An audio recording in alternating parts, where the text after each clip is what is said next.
بسم اللہ الرحمن الرحیم۔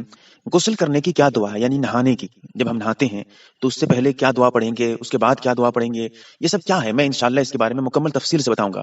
چاہے وہ غسل جو ہے غسل جنابت ہو، یعنی ہم بستری کے بعد کا غسل ہو، یا پھر جو ہے حیض سے پاکی کے بعد کا غسل ہو، یا بچہ پیدا ہونے کے بعد یعنی نفاس کے بعد جو غسل کیا جاتا ہے اس غسل کے بارے میں ہو، یا احتلام کے بعد آدمی غسل کرتا ہے، یعنی ناپاکی الفاظ دیگر ناپاکی کے بعد جو آدمی غسل کرتا ہے، نہاتا ہے، اس سے پہلے وہ کون سی دعا پڑھے گا، اس کے بعد کیا دعا پڑھے گا، شرعی حکم اس کے بارے میں کیا ہے؟ یاد رکھیے گا، میں صاف اور صریح الفاظ میں آپ کو شریعت کا حکم بتا دیتا ہوں۔ حدیث میں آتا ہے ان عائشہ رضی اللہ تعالی عنہا قالت قال رسول اللہ صلی اللہ علیہ وسلم من احدث فی امرنا هذا ما لیس منہ فهو رد۔ اللہ کے رسول صلی اللہ علیہ وسلم نے ارشاد فرمایا کہ دین کے معاملے میں اگر کوئی بات کچھ کہتا ہے، کوئی بتاتا ہے اور شریعت میں اس کی کوئی بنیاد نہیں ہے، کوئی ثبوت نہیں ہے، تو پھر اس کی بات رد کر دی جائے گی، اس کی بات کا کوئی اعتبار نہیں ہوگا۔ اب سمجھیے، یہ حدیث بخاری مسلم وغیرہ میں موجود ہے۔ اب اس کا خلاصہ کیا ہے؟ میں آپ کو یہ بتانا چاہتا ہوں کہ اللہ کے رسول صلی اللہ علیہ وسلم نے ہمیں اذان کے بعد کی دعا بتائی ہے، نماز کی دعا بتائی ہے، وضو کی دعا بتائی ہے، کھانے کی دعا بتائی ہے، سونے کی دعا بتائی ہے، فلاں فلاں بہت ساری دعائیں اللہ کے رسول صلی اللہ علیہ وسلم نے ہمیں سکھایا ہے۔ لیکن کبھی بھی اللہ کے رسول صلی اللہ علیہ وسلم نے ہمیں غسل کرنے کے پہلے دعا، غسل کرنے کے بعد کی دعا، ایسی کوئی دعا اللہ کے رسول صلی اللہ علیہ وسلم نے سکھائی نہیں ہے۔ اس سے کیا پتا چلا؟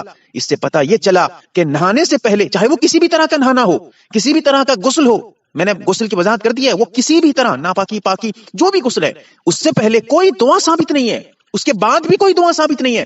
اس سے معلوم ہوا یہ جو آج کل دعا بتاتے ہیں، یہ دعا پڑھو، ایسے کرو، یہ کلمہ پڑھو، یہ کرو، تیسرا کلمہ پڑھو، وغیرہ وغیرہ، یہ سب من گھڑت ہے، اسلام سے اس کا کوئی تعلق نہیں۔ آج کل اپنی مرضی سے اپنے دل میں کوئی بات آ گئی، بس اسی کو وہ بیان کرتے چلے جاتے ہیں، شریعت کا حکم بتاتے چلے جاتے ہیں، یہ دعا پڑھو ورنہ غسل تمہارا صحیح نہیں ہوگا۔ کوئی ایسی بات ہی نہیں ہے، کوئی دعا ہی نہیں ہے، اللہ کے رسول نے نہیں بتایا۔ تمہیں کس نے حق دیا؟ کیا تم صاحب شریعت ہو؟ کیا تم جو ہے اللہ کے رسول صلی اللہ علیہ وسلم سے زیادہ دین جاننے والے ہو؟ آج تم آئے ہو کہ غسل سے پہلے کی دعا سکھانے کے لیے، غسل کے بعد کی دعا سکھانے کے لیے، غسل کے درمیان دعا کے بارے میں۔ یاد رکھیے، میں صرف اتنا کہنا چاہتا ہوں کہ غسل کے بارے میں کوئی دعا نہیں ہے، حدیث میں کوئی دعا اللہ کے رسول نے، صحابہ نے ہمیں سکھایا نہیں ہے، بتایا نہیں ہے، پتہ چلا اس کے لیے کوئی دعا ہے ہی نہیں۔ اب سمجھیے ایک چیز اور، ہاں اتنا ضرور ہے، غسل سے پہلے جو آپ ہاتھ دھوئیں گے، جو غسل کا طریقہ ہے، میں نے مستقل ویڈیو ڈالا ہے، اس کو دیکھیے گا، غسل کا طریقہ دیکھیے، میری ویڈیو موجود ہے۔